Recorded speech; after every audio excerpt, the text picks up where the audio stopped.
नमस्कार दोस्तों, आप सभी का स्वागत है। आज हम अहोई अष्टमी मैया की कहानी सुनाने जा रहे हैं। सभी पर माता रानी की असीम कृपा बनी रहे। जय अहोई मैया की। कथा प्रारंभ करते हैं। एक समय एक नगर में एक साहूकार रहता था। उसका भरा पूरा परिवार था। उसके 7 बेटे, 1 बेटी और 7 बहुएं थीं। दीपावली से कुछ दिन पहले उसकी बेटी अपनी भाभीयों संग घर की लिपाई के लिए जंगल से साफ मिट्टी लेने गई।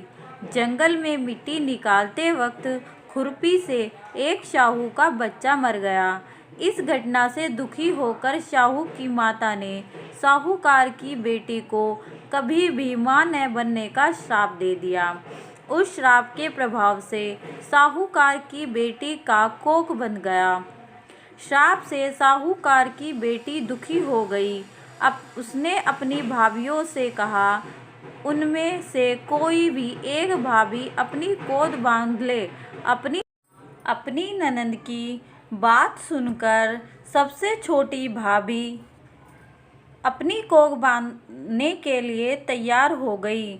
उस श्राप के दुष्प्रभाव से उसकी संतान केवल 7 दिन ही जिंदा रहती थी।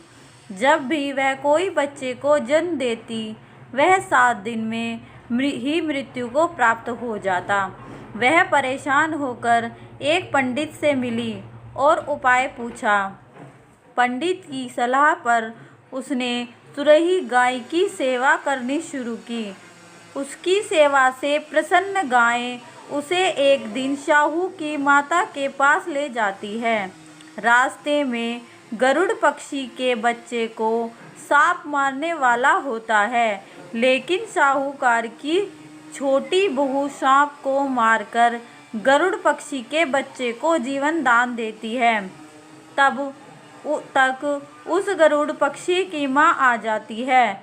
वह पूरी घटना सुनने के बाद उससे प्रभावित होती है और उसे शाहू की माता के पास ले जाती है।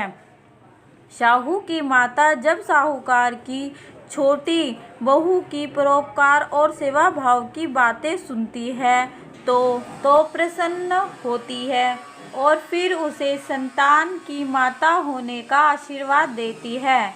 आशीर्वाद के प्रभाव से साहूकार की छोटी बहू को 7 बेटे होते हैं, जिससे उसकी 7 बहुएं होती हैं।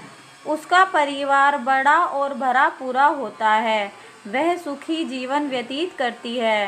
अहोई माता की पूजा करने के बाद अहोई अष्टमी व्रत कथा सुनना चाहिए।